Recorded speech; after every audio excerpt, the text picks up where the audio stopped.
que entendamos este título, porque hay en nosotros un deber de que tenemos que tener un fruto. Y cuando decimos fructificando a Dios, la palabra de Dios nos lleva a un versículo particular, Romanos 7:4, que hay que entenderlo claramente para saber qué es lo que Dios quiere de nosotros. Si vamos a Romanos 4:7, nos dice la palabra del Señor allí. Perdón, Romanos 7:4, dice: así también vosotros, hermanos míos, estáis muertos a la ley por el cuerpo de Cristo, para que seáis de otro, a saber, del que resucitó de los muertos, a fin de que fructifiquemos a Dios. Cuando estos versículos los leemos apropiadamente, nos vamos a dar cuenta de algunos detalles importantes que nos van a sorprender de las interpretaciones que a veces se dan de estos versículos. Y la palabra de Dios ha sido escrita para nuestra instrucción, para que todo hombre de Dios pueda dar o pueda fructificar o pueda dar una utilidad a Dios para toda buena obra. Esto es importante. Y cuando nos habla aquí en la palabra de Dios que nosotros, el fin es que fructifiquemos a Dios, nos está diciendo que tenemos que producir una utilidad a Dios. Y esto es bien importante, porque ¿cómo vamos a producir una utilidad a Dios? Nosotros estamos puestos aquí para producir algo para Dios, para hacer ciertas cosas de acuerdo a la fe que hemos recibido de nuestro Señor Jesucristo. Dice: porque estáis muertos a la ley por el cuerpo de Cristo, para que seáis de otro, a saber, del que resucitó de los muertos. Estas palabras nos están diciendo a nosotros que ahora pertenecemos a Cristo. Y una vez que nosotros pertenecemos a Cristo, hay que entender cómo vamos a fructificar. Y eso tiene mucho que ver con la ley de Dios. A pesar de que allí nos dice que ahora estamos muertos a la ley. Muy bien. Lo importante es saber la palabra de Dios, qué es lo que habla de la ley. Estamos muertos a la ley. Hay que tener un conocimiento básico de lo que en el Antiguo Testamento se llamaba la ley. La ley significaba, podía ser la ley de Moisés, o sea, los 5 primeros libros de la Biblia. También significaba la palabra de Dios entera, la ley y los profetas, como se conocía en esa época, que es todos los 24 libros del Antiguo Testamento. Y también, cuando habla de la ley, muchas veces, para aquellos que entienden las 3 leyes básicas que existían en el Antiguo Testamento, o que existen en el Antiguo Testamento, que son la ley moral, la ley civil y la ley de los mandamientos en orden a ritos. Estas son las 3 leyes básicas que existen dentro del Antiguo Testamento. Uno tiene que tener idea de esto para poder entender lo que nos dice aquí, que estamos muertos a la ley. Porque si se toma a la ligera y pensando que está hablando de la ley moral, que son los 10 mandamientos, entonces no vamos a entender el tema, porque vamos a posiblemente llegar a la conclusión de que la ley moral, entonces, si ya estamos muertos, no necesitamos guardarla más. Cualquiera pudiera decir eso, pero no es lo que la palabra de Dios nos enseña. ¿Cómo nosotros sabemos que este versículo está dirigido a personas que entendían las diferencias que había dentro de la palabra de Dios con respecto al significado de la ley. En el mismo capítulo 7, el versículo del 1 al 4, nos dice: ignoráis, hermanos, porque hablo con los que saben la ley, que la ley se enseñoreará del hombre en tanto que vive, porque la mujer no está sujeta al marido mientras el marido vive, está obligada a la ley, mas muerto el marido, libre es de la ley del marido. Así que, viviendo el marido, se llamará adúltera si fuere de otro varón, mas si su marido muriere, es libre de la ley, de tal manera que no será adúltera si fuere de otro marido. Muy bien.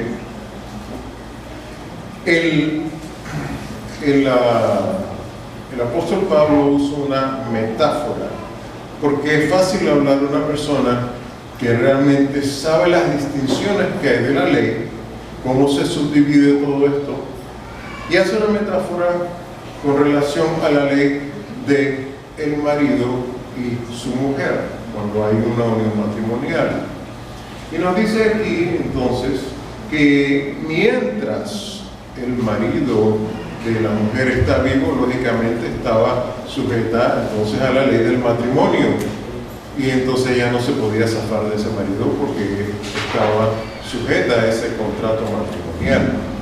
Después nos dice que ya muriendo ese marido, entonces la mujer es libre y se puede casar con otro marido. Pero ¿por qué Pablo habla de esto?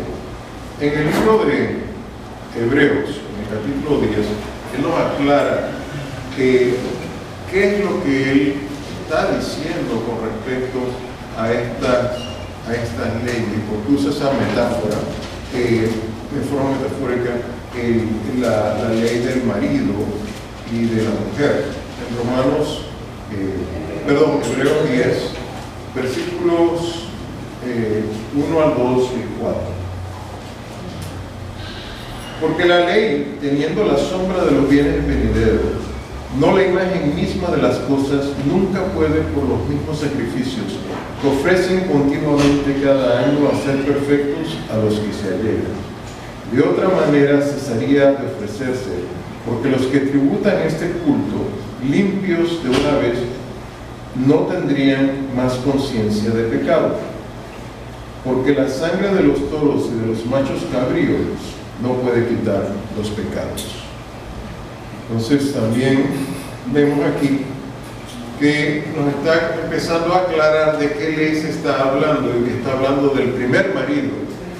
¿Se acuerdan lo que leímos? Que estaba sujeta al primer marido, pero cuando tenían el primer marido, que era la ley de la cual ellos fueron hechos libres, ellos tenían que sujetarse al ritual de que tenía que morir un animal en sustitución de la persona que era pecadora, y entonces eso se llevaba al templo y se hacía el ritual del templo, que era donde se hacía el sacrificio por el pecado de las personas ante el sacerdote.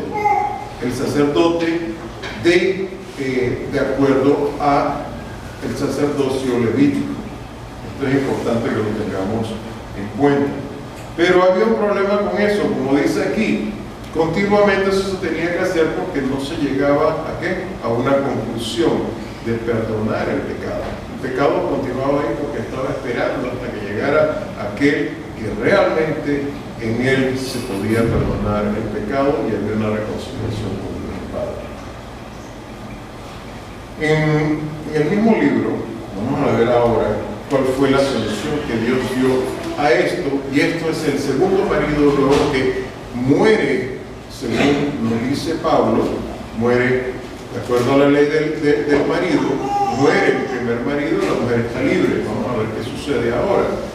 ¿Cómo se encontró entonces una solución por la cual nosotros estamos muertos a la ley, pero la ley de los sacrificios en orden a ritos? Dice, el versículo de 8 al 10 dice: diciendo arriba, sacrificio presente y holocausto y expiaciones por el pecado no quisiste, no te agradaron, las cuales cosas se ofrecen según la ley. Entonces dijo, heme aquí, para que haga, oh Dios, tu voluntad. Quita lo primero para establecer lo postrero, en la cual voluntad somos santificados por la ofrenda del cuerpo de Jesucristo, hecho una sola vez.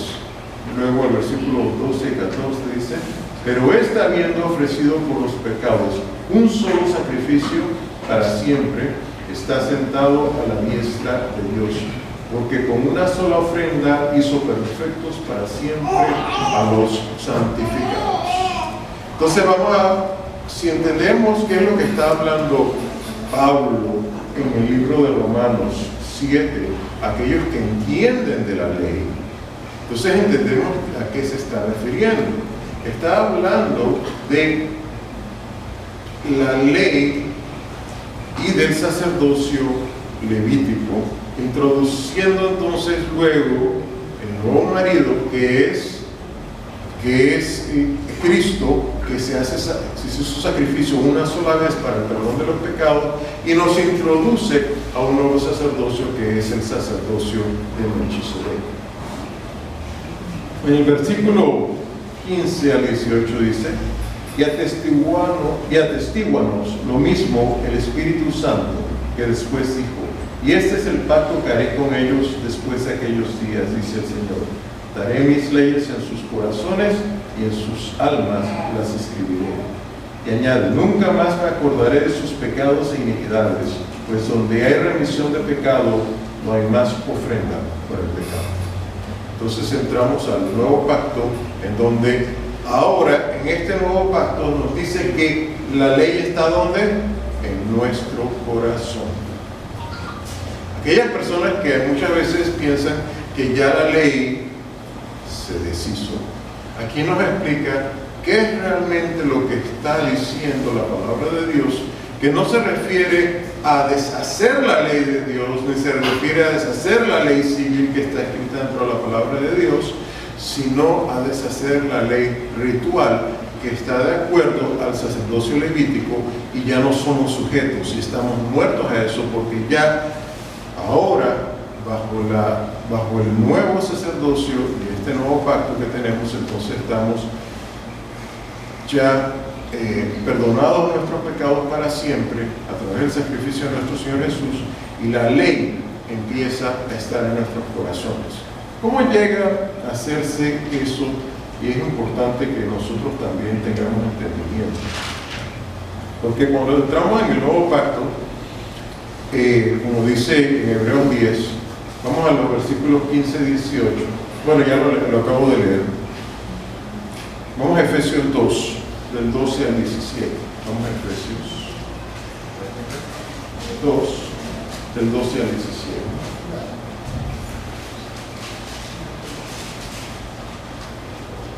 Y vamos a entender algunas cosas que la palabra de Dios nos habla a nosotros con respecto a la condición que teníamos antes, con respecto al conocimiento de la verdad, porque la única nación que guardaba las cosas de Dios y se le habían dado los oráculos y se le habían dado todo el conocimiento era Israel hasta ese momento. Y vamos a entender ahora qué es lo que nos quiere decir la palabra de Dios, qué fue lo que logró el sacrificio de Cristo para nosotros. Efesios 2, del 12 al 17. Y en aquel tiempo estabais sin Cristo, alejados de la república de Israel y extranjeros a los pactos de la promesa, y sin esperanza y sin Dios en el mundo. Mas ahora en Cristo vosotros, que en otro tiempo estabais lejos, habéis sido hechos cercanos por la sangre de Cristo, porque Él es nuestra paz, que de ambos hizo uno, derribando la pared intermedia de separación, dirimiendo en su sangre las enemistades de la ley, de los mandamientos, en orden a ritos, para edificar en sí mismo los dos en un nuevo hombre, haciendo la paz, y reconciliar por la cruz con Dios a ambos en un mismo cuerpo, matando en ella las enemistades, y vino y anunció la paz a vosotros que estabais lejos y a los que estaban cerca. Entonces ahora vamos entendiendo qué es aquella ley que estaba muerta. ¿Cuál era entonces? la ley de los mandamientos en orden a ritos. A ellos ya no tenemos más que hacerlos. Ahora estamos nosotros reconciliados con Dios a través de la muerte de Cristo y hemos sido cercanos a Dios. ¿Y por qué hablo de la República de Israel? Porque ellos eran los que tenían el conocimiento de estas cosas, aunque no lo entendieron. Muchos de ellos, otros sí lo lograron entender. Y es importante entonces lo que nos dice aquí. De las tres leyes básicas que existían en el Antiguo Testamento, la ley moral, la ley civil y la ley de los mandamientos en orden a ritos, ¿qué nos dice aquí que fue dirimido? La ley de los mandamientos en orden a ritos.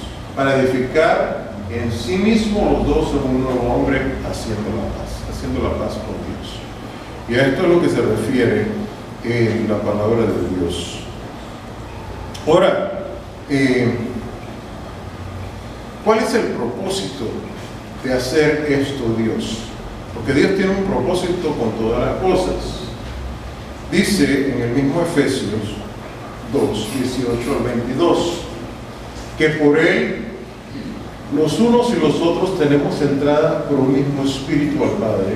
Así que ya no sois extranjeros ni advenedizos, sino juntamente conciudadanos con los santos y domésticos de Dios, edificados sobre el fundamento de los apóstoles y profetas, siendo la principal piedra del ángulo de Jesucristo mismo, el cual compaginado todo el edificio va creciendo para ser un templo santo en el Señor, en el cual vosotros también sois juntamente edificados para morada de Dios en espíritu. Entonces, ¿cuál es el propósito final? Que Dios more en nosotros. Porque Dios dijo que Él iba a morar dentro de su pueblo y con su pueblo. Entonces se está logrando el propósito de Dios, que desde el principio, desde que empezó el mundo, Él prometió que Él iba a vivir y morar con su pueblo. Entonces ahora nosotros, a través del Espíritu de Dios, vamos logrando estas cosas. Ahora, estando en el cuerpo de Cristo, como acabamos de ver allí, hemos logrado entonces tener paz para con Dios. Y esto lo hemos logrado. Vamos a Romanos 5, el versículo del 1 al 2 y el 5 al 8. Dice: justificados pues por la fe, tenemos paz para con Dios, por medio de nuestro Señor Jesucristo, por el cual también tenemos entrada por la fe a esta gracia, en la cual estamos firmes y nos gloriamos en la esperanza de la gloria de Dios.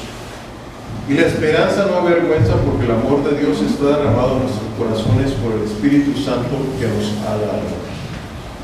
El versículo 8.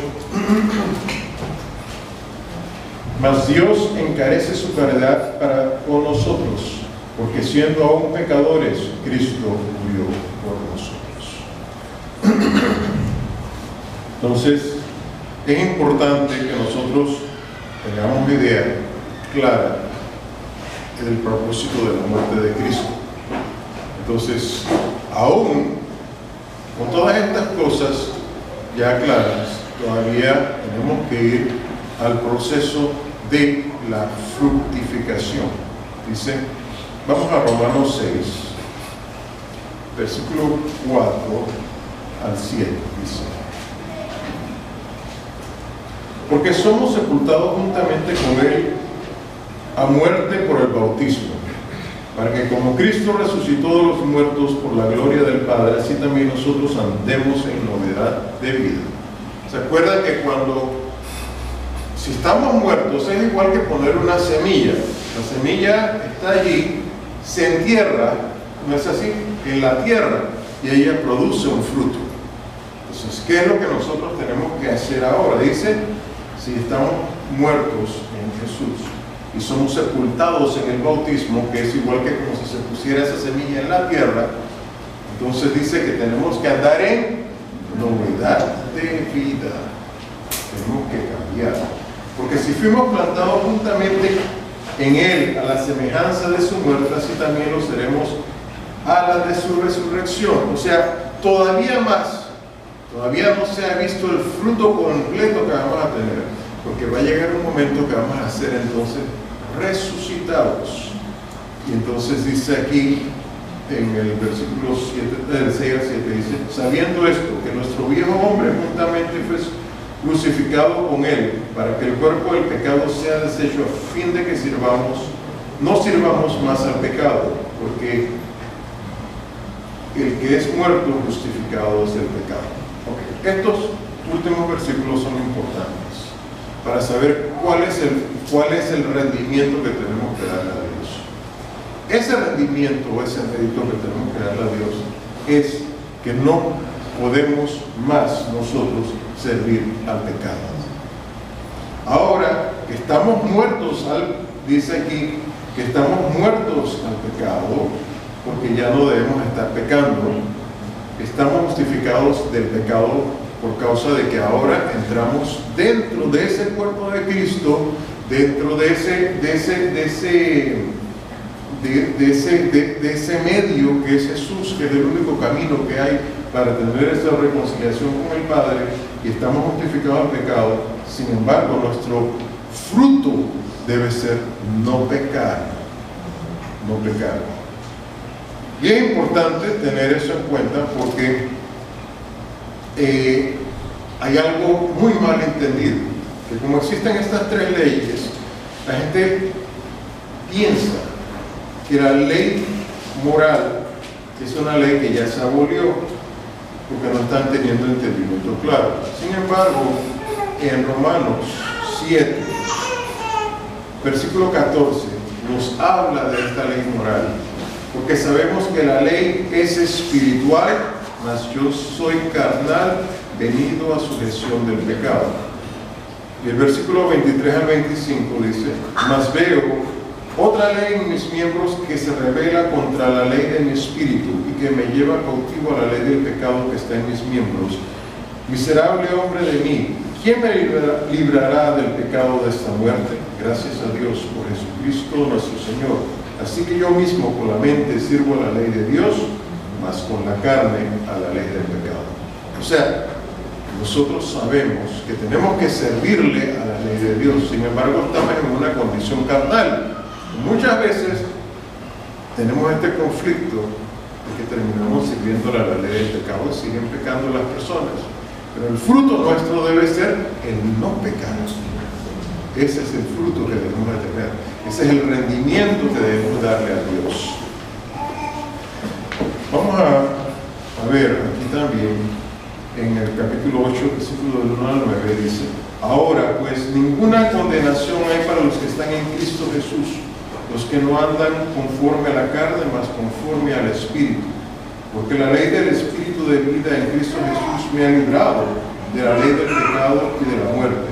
Porque lo que era imposible a la ley, por cuanto era débil por la carne, Dios enviando a su Hijo semejanza de carne al pecado, y a causa del pecado condenó al pecado en la carne.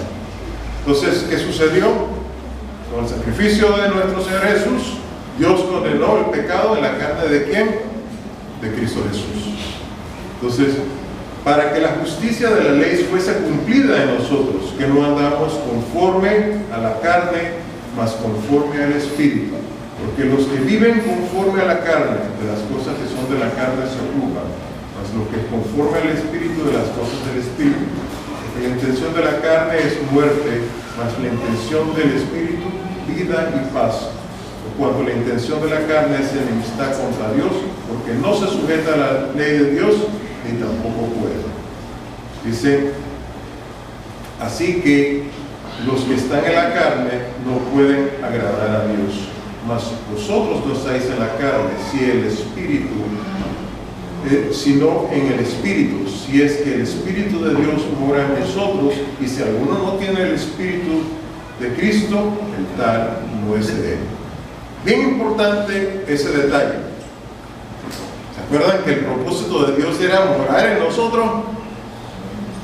Si nosotros no tenemos el Espíritu de Dios, no somos de Cristo. No somos de Cristo. Y eso solamente se consigue Entonces, a través de que hayamos sido bautizados, que se hayan puesto las manos sobre nosotros para pasarnos el Espíritu Santo. Y esto es bien importante. Si no tenemos este Espíritu que mora en nosotros, que nos lleva a cumplir los mandamientos de Dios, a vivir de acuerdo a Dios. Si no tenemos este Espíritu, no somos de Cristo y no somos de Dios. Porque este sacrificio de Cristo es el que nos hace reconciliar con Dios. Entonces, ¿qué sucede si nosotros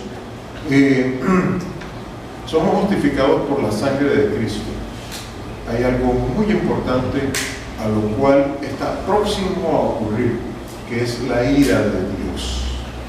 Nosotros vamos a ser salvos de la ira, como dice aquí Romanos 5:9. Luego, mucho más ahora, justificados en su sangre, por él seremos salvos de la ira.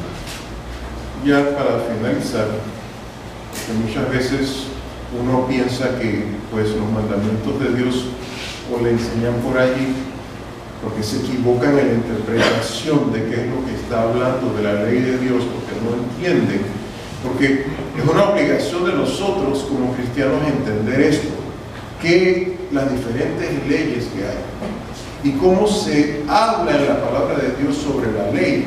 No podemos ser ignorantes de esto, porque entonces nos van a enredar. Dice aquí, para que veamos, como dice la palabra de Dios, que vamos a ser salvos de la ira, pero ¿quiénes van a ser salvos de la ira? Dice en Revelación 14, del 9 al 12. Y el tercer ángel lo siguió diciendo en alta voz: si alguno adora a la bestia, a la imagen, y toma la señal en su frente o en su mano, este también beberá del vino de la ira de Dios, el cual está echado puro en el cáliz de su ira, y será atormentado con fuego y azufre delante de los santos ángeles y delante del Cordero. Y el humo del tormento de ellos sube para siempre jamás, y a los que adoran a la bestia y a su imagen no tienen reposo día ni noche, ni cualquiera que tomare la señal de su nombre. He aquí la paciencia de los santos, he aquí los que guardan los mandamientos de Dios y la fe de Jesús. Esos son los únicos que van a ser salvos de la ira. Pero para poder lograrlo tenemos que tener entonces el Espíritu de Cristo y el Espíritu de Dios en nosotros, y tener un fruto, un rendimiento, cumplir con los mandamientos de Dios. Aquel que dice que por gracia soy salvo está correcto, pero le hace falta una cosa. Le hace falta saber que una fe sin obras es muerta. Y si no tenemos el Espíritu de Dios para guiarnos y para sostenernos en guardar los mandamientos, pues no somos de Cristo, ni tampoco podemos cumplir la ley real, porque es espiritual. ¿Y qué es lo que mora en nosotros? Ese es el Espíritu de Dios que mora en nosotros. A pesar de que todavía estamos en la carne, estamos sujetos a pecar, pero dice que el justo cae 7 veces y sigue siendo justo. Pero ¿cómo se mantiene siendo justo? Cuando reconoce que peca, se arrepiente y se aparta del mal. Así sigue siendo justo. Porque si no se aparta del mal, no va a ser justificado. Entonces, es importante pues entender que sí hay que guardar los mandamientos de Dios, que sí existe la ley moral que es valedera para nosotros. También existe la ley civil dentro del Antiguo Testamento que es valedera todavía. Si no, no habría razón para la justificación de que exista Israel y de que vuelva a su tierra hoy en día. No habría, porque entonces todas esas fronteras que Dios le dio, pues no serían valederas. Imagínense usted, mucha gente inclusive hoy en día nada más quiere leer el Nuevo Testamento, pero dice en Timoteo, que dice el Señor, segunda de Timoteo, sí, para que veamos, porque en ese momento no existía el Nuevo Testamento. Dice 3, del 14 al 17 dice: empero persiste tú en lo que has aprendido y te persuadiste sabiendo de quién lo has aprendido. Que desde la niñez has sabido las sagradas escrituras, las cuales te pueden hacer sabio para la salud por la fe que es en Cristo Jesús. Miren lo que dice entonces de esa palabra, que es el Antiguo Testamento, no el Nuevo Testamento. Toda escritura es inspirada divinamente y útil para enseñar, para redarguir, para corregir, para instruir en justicia, para que el hombre de Dios sea perfecto, enteramente instruido para toda buena obra. En ese momento no existía el Nuevo Testamento. Entonces, ¿es el Viejo Testamento para ser desechado y no leerlo? La palabra de Dios nos dice que no, porque es para entenderlo, para ser redarguido, para corregirnos, para que el nombre de Dios esté pues en una condición de hacer toda buena obra para el Señor y tener un rendimiento, porque Dios espera ese fruto, que le demos un fruto, un rendimiento, y eso se logra a través de todas estas cosas. Todas son un complemento. Así que ahora ya no somos extranjeros ni advenedizos con respecto a las cosas de Dios, sino somos pues de la casa de Dios a través de nuestro Señor Jesús. Pasa 12.